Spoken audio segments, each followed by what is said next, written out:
On February 23, 2026, the geopolitical foundations of North America didn't just shift, they experienced a cataclysmic fracture that may never fully heal. Standing before a hushed House of Commons in Ottawa, Canada's Prime Minister delivered a live parliamentary address that effectively detonated a diplomatic nuclear device, leaving the White House and the State Department in a state of stunned, absolute silence. The rhetoric was neither a casual observation nor a heat-of-the-moment slip of the tongue. Instead, it was a cold, calculated, and deeply strategic strike against the very core of the Western alliance. With the eyes of the world watching, the Prime Minister officially declared that the 80-year-old US-led international order, the rules-based system that has governed global trade, security, and diplomacy since the end of World War II, is dead. This wasn't just a critique of current administration policies, it was a formal obituary for the Pax Americana, delivered by the United States' closest neighbor and most integrated economic partner. To ensure the world understood this was a permanent shift in posture, rather than mere political posturing, the speech was synchronized with the release of a massive, 47-page policy manifesto titled Canada's Path Forward, a New Era of Sovereign Independence. This document serves as a radical blueprint for a post-American future, arguing with clinical precision that the era of mutual respect and cooperative diplomacy has been systematically dismantled and replaced by what the Prime Minister termed American tyranny and the weaponization of trade. The manifesto outlines a reality where Canada no longer views itself as a junior partner in a continental hegemony, but as a fully independent actor seeking new horizons. The address reached a fever pitch with a defiant, visceral vow that echoed through the halls of power in Washington. We will not bend the knee. In the context of international diplomacy, this was more than a statement of intent. It was a declaration of ideological war. The global markets reacted with the kind of instantaneous, violent volatility usually reserved for the outbreak of kinetic conflict. Within mere minutes of the Prime Minister's closing remarks, the Canadian dollar went into a freefall, plummeting 3.7% against the greenback, the sharpest and most devastating single-day decline the currency has faced in nearly 2 decades. On Bay Street, the panic was palpable as the Toronto Stock Exchange (TSX) shed over 600 points in a matter of hours, with investors scrambling to price in the sudden reality of a fractured border. This isn't just political theatre or a temporary diplomatic spat. It is a total formal rejection of the post-WW2 framework that has ensured North American stability for generations. As the 72-hour ultimatum begins to tick down, the situation is evolving by the minute, threatening to reshape the lives of every citizen from the Arctic Circle to the Gulf of Mexico. While the world is reeling from the suddenness of the Prime Minister's address, this geopolitical explosion was actually the inevitable result of a high-pressure campaign of economic and diplomatic coercion that had been simmering for weeks. The timeline of this collapse began in earnest on February 2, 2026, when the Trump administration abruptly bypassed traditional trade consultation channels to slap a unilateral 40% tariff on all Canadian aluminum and steel. This was far more than a simple protectionist measure. It was a broadside against the backbone of the Canadian manufacturing sector, directly threatening the livelihoods of 380,000 workers and throwing integrated North American supply chains into immediate chaos. The move signaled that the special relationship between the two neighbors was no longer being treated as a partnership of equals, but as a lever for the America First agenda. The pressure only intensified on February 9th, when President Trump issued a public ultimatum threatening to withdraw the United States entirely from the USMCA trade agreement, the very pact that serves as the lifeblood of the Canadian economy. The demand was as unprecedented as it was specific. Ottawa was told to pay an additional $28 billion annually for continental defense, a sum designed to compensate the U.S. for what the president characterized as decades of freeloading under the American security umbrella. In Ottawa, this was viewed not as a negotiation, but as an attempt to turn Canada into a tributary state. By February 15th, the crisis reached a fever pitch when the U.S. ambassador was quietly but abruptly recalled to Washington for urgent consultations, a move that, in the delicate language of international relations, serves as a final warning before a total severance of diplomatic ties. The absolute breaking point arrived on February 20th, when a private memo from the White House landed on the Prime Minister's desk, containing what insiders describe as the with us or against us ultimatum. The document demanded that Canada make an immediate, binary choice maintain its privileged economic alliance with the United States, or participate in a newly proposed international climate and trade accord with the European Union and China. The memo essentially required Canada to surrender its sovereign right to set its own foreign and environmental policy. For 3 days, the Prime Minister's inner circle weighed the consequences of submission against the risks of total rupture. On February 23rd, Canada delivered its answer to the world, choosing to stand its ground and effectively ending the longest-standing peaceful partnership in modern history. The White House response to the Ottawa address hit social media with the force of a lightning bolt, arriving less than 2 hours after the Prime Minister's defiant speech and instantly setting the global diplomatic community on high alert. Utilizing Truth Social as his primary battlefield, President Trump issued a definitive and chilling 72-hour countdown that functioned as a final warning to the North: either retract the dead declaration and issue a formal apology to the American people, or face consequences like they've never seen. This was followed by a hastily convened emergency briefing in the White House press room, where the president, appearing without a teleprompter, doubled down on his rhetoric. He announced that he had already instructed the Secretary of Commerce to draft orders for 100% reciprocal tariffs on every single Canadian import. This aggressive move aims to target the very heart of the Canadian economy, from automotive components and softwood lumber to the massive energy exports that cross the border every day, effectively threatening to sever the economic arteries of the continent.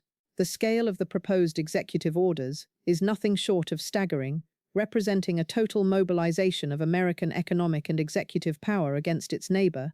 Beyond the immediate pain of the tariffs, the administration signaled its intent to carry out a multi-front campaign of maximum pressure. One of the most disruptive measures involves the immediate suspension of work visas for 287,000 Canadians currently employed in the U.S., a move that would upend hundreds of thousands of lives and devastate industries that rely on cross-border professional talent. Furthermore, the president has authorized plans to freeze approximately $89 billion in Canadian government assets held within U.S. financial institutions, effectively holding Canada's sovereign wealth hostage to American demands. This financial lockdown is designed to paralyze the Canadian government's ability to stabilize its own economy in the face of the encroaching trade war. In a move that shifts the crisis from the boardroom to the border, the administration has also authorized the deployment of 15,000 National Guard troops to the 49th parallel under the guise of national security and border integrity. This militarization of the world's longest undefended border is a profound symbolic and tactical escalation, turning a gateway of commerce into a line of confrontation. Perhaps most alarming for the Canadian public is the threat to sever critical energy infrastructure. By threatening to shut down or divert the flow of pipelines that pass through American territory to reach eastern Canada, the Trump administration is demonstrating a willingness to use energy as a blunt instrument of war. This could potentially leave provinces like Quebec and the Atlantic region without the heating and fuel necessary for survival, proving that in this 72-hour ultimatum, the White House is prepared to treat its oldest ally like its most dangerous adversary.